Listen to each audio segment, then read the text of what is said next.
I was asked to give my point of view, I guess, on branding, I wanted to legitimize a little bit what I say. I don't know the answers, but I have a few experiments under my belt.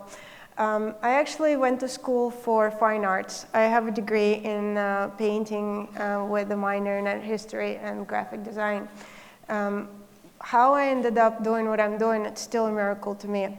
But I think that in my last 17 years, when I worked for New York & Company, I had an amazing opportunity of not only reshaping an existing brand, which former learners, for those of you who remember, when I joined, it just changed to New York & Company. So branding was such an exciting journey for me. And I got kind of addicted, so then we launched a bunch of other brands. I launched the Eva Mendes collection brand, the Jennifer Hudson jeans brand, Gabrielle Union collection brand, and most recently Kate Hudson with her Happy by Nature brand that had a focus on sustainability. All meanwhile raising 3 children. All that, in all seriousness, I think that it's been quite a journey, and some of the things that I'll talk about are might be a bit more established, and some are maybe more thought-provoking. So experimental retail would require storytelling. I mean, we all know that. That's not a new idea. But I think what is interesting is that I remember in an art school reading the original Da Vinci sketchbooks, translations, and his storytelling about how people, Medici family, actually paid him money to entertain them. And I thought to myself, that's weird. He didn't think of himself as necessarily, well, he thought of himself as an engineer mostly. But the thought of creating fantastic contraptions to entertain people was how he thought of his most fun time. And that made me think that if every experience at its core was entertaining, then we might be doing a lot of different new things that we didn't anticipate. In other words, I think that the question that I'm posing is, can retail be less retail and more entertainment?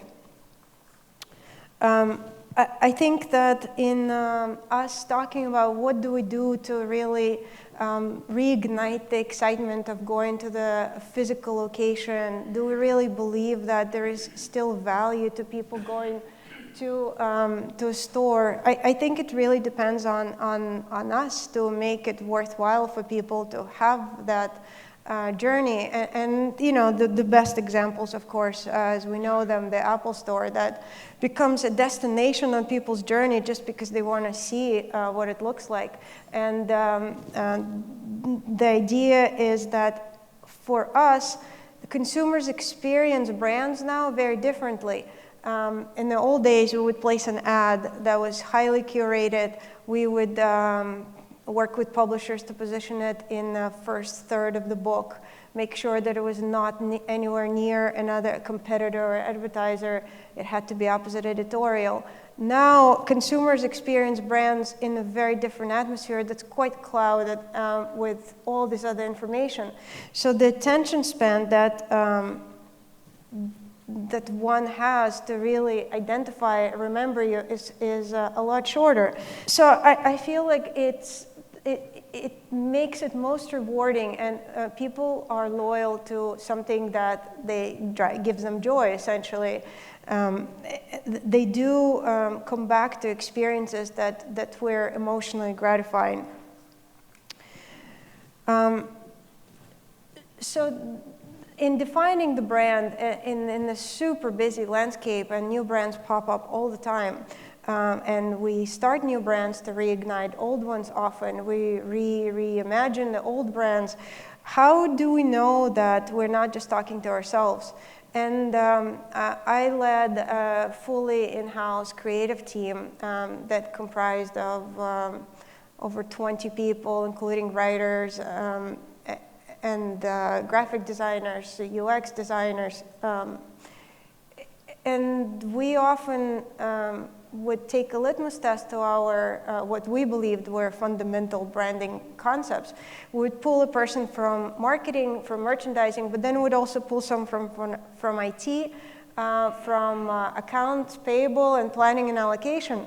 People who worked for the company for over 2 years, and asked them if they could describe a brand. And what we often found, that things that we believe in marketing teams to be well-known facts, and we're surprised that our consumers are not able to identify us. We realized that even our employees could not describe a brand accurately to the point of what we were trying to communicate.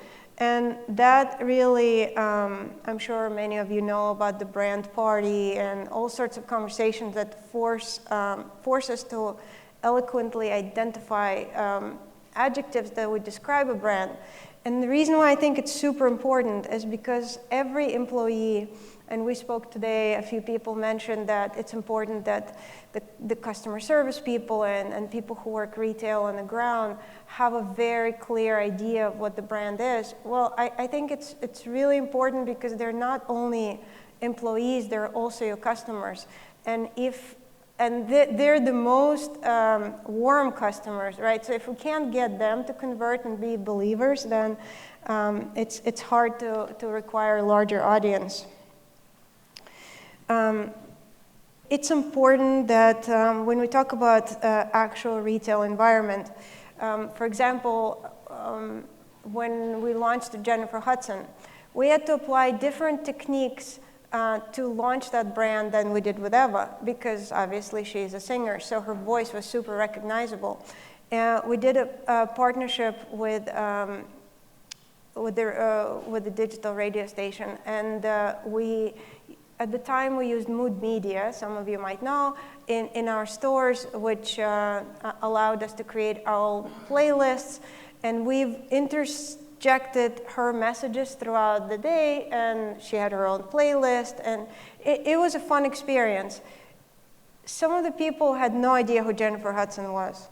And we just took it for granted, well, she's a big celebrity. But it was very tricky for us to understand that we have to remember to introduce the concept very clearly and almost too literally, that seems to us when we are introducing any concept new that seems, for us, our frequency of a shopper was about every 2 weeks, the same consumer crossed the door, and with the digital component of it via email and social, it was even more frequently. But if our employees couldn't identify our brand and define it clearly, then the expectation for the customers was too great. So we learned to adapt and really try to reintroduce her, as annoying as it was for creatives to be super repetitive. And I think what's interesting is in fashion and beauty worlds, more so than in consumer-facing brands, we want to move forward. We're bored with the concept. We launched something, it lasted for 6 months at most, and then we want to redesign it and rethink it. But sometimes it's better to stay true to the course. For example, what we've done with Eva brand, when we launched it, we kept her as, reintroducing her as a designer over and over for over a year, and every campaign, every image that went out was all circled around that idea. So by the end of the year, when we did a focus group with customers, they could truly say that they understand what that brand is about. But then it got too static, then it got boring, and then everybody said, we got to do something else. What else can we do? Well, so then we took a test. You know, I'm in my mid-40s. I knew who Eva Mendes was, but we're trying to attract younger customers. They don't know who Eva Mendes is. They haven't seen a movie with her because she hasn't been one in many, many years. So we thought about it. Instead of filming a TV commercial about someone they don't know, let's make a movie. So we did a short. Yep.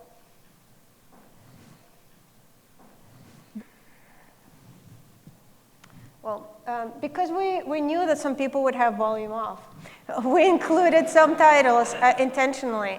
The film was filmed by Massey Teagan, who also was the person who did the Last Night movie with her. It was filmed by really great cinematographers. So it was a true short that had a narrative and a story, and it's a play on, obviously the garments and all the product is all contextual.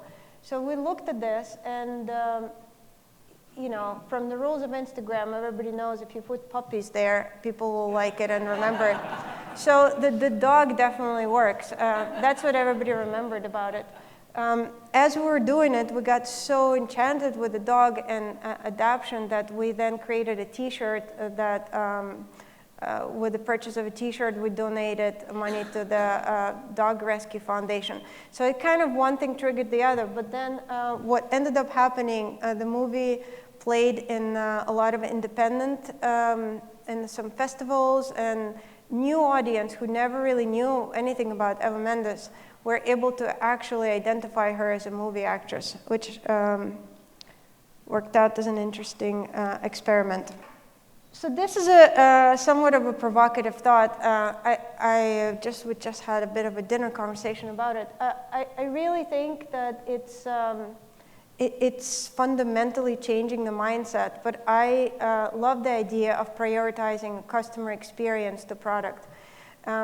Sometimes it seems that it would not be fiscally positive to do that, because that requires a lot of work. And how do you actually convert? Where's the ROI on that? All of those questions with the budgets being reduced and with digital marketing having such clear traction, these type of things, we have yet to learn how to measure them really well. The only way is an overall lift. But what we do is, when it does happen and it becomes a genuine experience, what I find to be really interesting is then a different thought comes to mind, where purchase becomes a souvenir of an experience. We all know that when we travel, we end up buying things, not because we need them, but because we like having something that's a sentiment from an experience that we had, a memory. And I think that the same could and should be applied to a retail environment. I think if the experience is worth a memory, if it makes you smile, then you are much more likely to make a purchase that reminds you of that. And you build a brand affinity that actually makes you feel good when you think about it. I think that one of the important things is building a strong core with an in-person activity. So there's a little, if you could, the volume, please.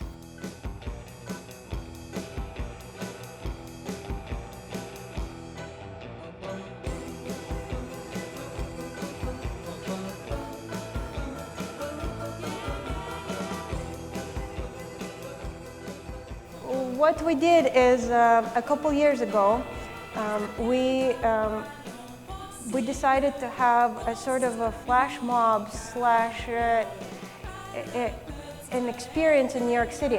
Well, marketing dollars are very slim. So as you know, PR events cost a lot of money typically. But so I said, well, what if we fake it? New York has a lot of eyeballs, so what if we just get a bus?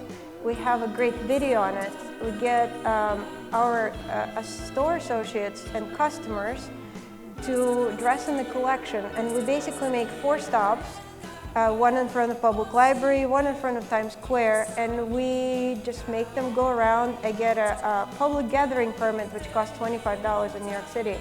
And essentially, we had a day that generated over 1 billion impressions based on the eyeballs with very little operational investment. I think it was under 20,000 that we spent. Ultimately, it's just a testament to trying new things. Sometimes is really fun, but it requires imagination. We had to partner with store associates and customers, and we have our flagship store in 58 and Lex, where we were giving out flowers to bystanders who ended up being a part of the flash mob experience. It's hard to put a value and an ROI on something like this, but while we were able to document it relatively well, we also created a lot of bits of content that then we could serve out. But more importantly, people who were part of it, the store associates that were part of it could go back to their stores and share that. And really, basically, it became the Kool-Aid that the company drank because they could see themselves exemplified in this marketing material and really being a part of this a fun experience. I think that another bit to mention that what I found while we are, obviously our stores are largely penetrated in urban environments, doing events and press activities and activations in less privileged markets, let's say. So if I have a choice between doing an event in New York and an event in Washington, you get more crowd and more appreciation in Washington, D.C. because they don't get as much of it. So essentially, New York and LA are quite jaded, customers and media alike. So my little bit that I found that you get a much higher ROI and actually true, genuine happiness and surprise if you do in slightly less prominent markets. We've done a lot of trunk shows with Eva where we've surprised customers. But this is a different story. So in quite a few years ago, now I couldn't remember when I was doing it, in 2015 or 2016, we launched a campaign called I Am Nyko, where we actually use data, which we talk a lot about, for our customer. A large percent of our consumers, customers, patrons are part of our loyalty program. What it allows us to do, it allows us to learn more about their behavior, but not in a way that really makes us sell to them, but finding within them someone who we think could be an influencer on their own. I think nowadays we rely a lot on paying people to market the product, people who have an audience. More and more we know that some of those audiences are not necessarily validated. We measure the success on a million different dissections of parameters, whether it's engagement, whether it's comments, whether it's likes, followers, all sorts of stuff. But everybody will agree that micro-influencers work really well, especially when they have their own circle of friends that scales. So this lady, who happened to be one of our top customers, and we know this based on transaction, top of the country and by region, she wrote to us and she said, I love your clothes, thank you for doing this. I'm a research scientist, I don't really believe in spending too much money on clothes. We started a dialogue with her and ended up designing a micro collection that we launched in 5 Atlanta stores and online.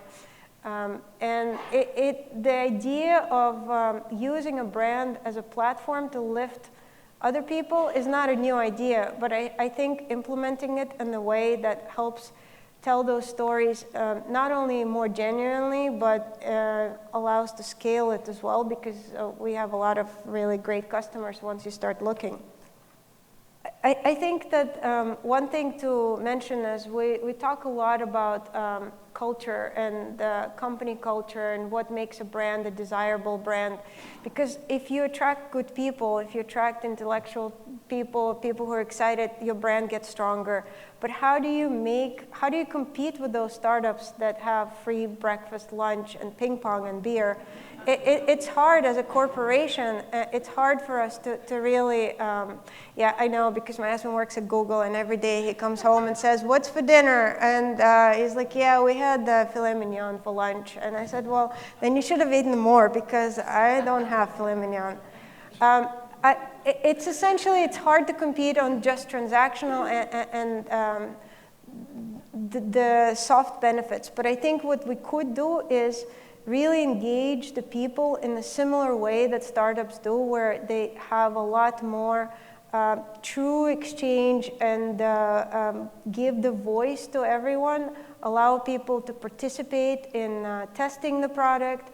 And it's not only an amazing opportunity to engage better with the people who work for you, but also to gain true and honest feedback quickly and allow to affect your product or campaigns before that you have to pay thousands of dollars on focus groups. So this is another example of, as a part of my job, I also was responsible for PR and social initiatives. And this one was, does not show me doing my social listening well.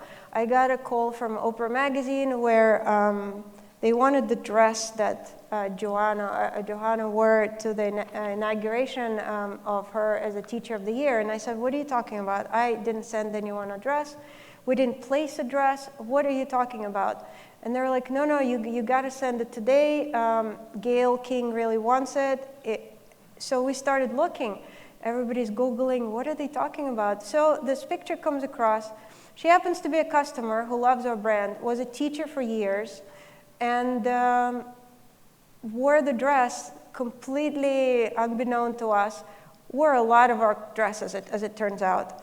So as we reached out, now she's in Congress. She actually is the first woman representative of Connecticut. What ended up happening is I personally spoke to her several times, and she's like, no, but I don't want you to send me clothes. I just think you guys are missing maybe an amazing opportunity. So we worked with, it turns out when we did further research of data, we had a lot of customers who are teachers. I never thought about this, but our dresses don't wrinkle that much. The necklines are not super revealing, which makes it a very good for that end use.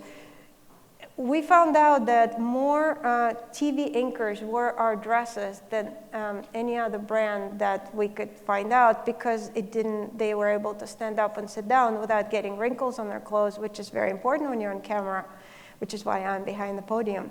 But I think that that type of an insight could not come from any data poll. That is not something, yes, eventually you could get that by super extensive research around occupation and focus groups. But I think noticing what your customers actually do, making sure you celebrate them, opens huge opportunities for brand to develop further. And a thought that comes to mind that I always, I've been working in this industry for a while, and we like, well, the trend is not looking good. Yes, we may be 1% above the mall traffic, but traffic is going down, things are not going well, everybody's posting bad reports, or the other way. I think the trends and the winds will always change. That's part of what happens. But I think for strong brands, that means that they have to course correct. And I'm a big fan of sailing. So when you sail and the wind changes, you just need to adjust the sails. You don't change your course because your wind changed. And I say that truth about the brand marketing. I think it's critical that we adapt to the new changes, but we don't veer off course and become something else, because that's what's trending, because that's what happens. There's a confusion between brand being able to be identified by your customers. It's hard to build loyalty if you keep changing with different trends.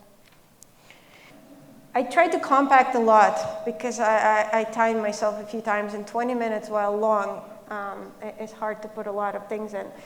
Altogether, I believe that in today, more than ever, it's really important to find what makes a brand be that brand.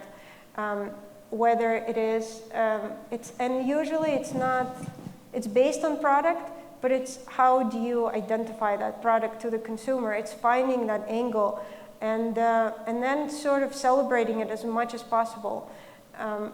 it's a bit tricky because you have all these different mediums.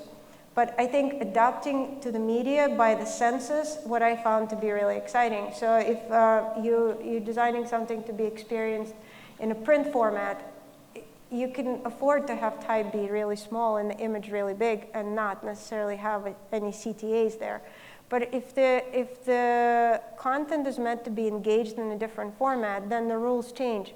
And making sure that the designers and the UX team is very, very clear in what the business objective is, but in also what the brand is to design the best experience. I think those are the brands that, if you think about it, those are the ones that are doing really well. Yelena, thank you so much. Thank you.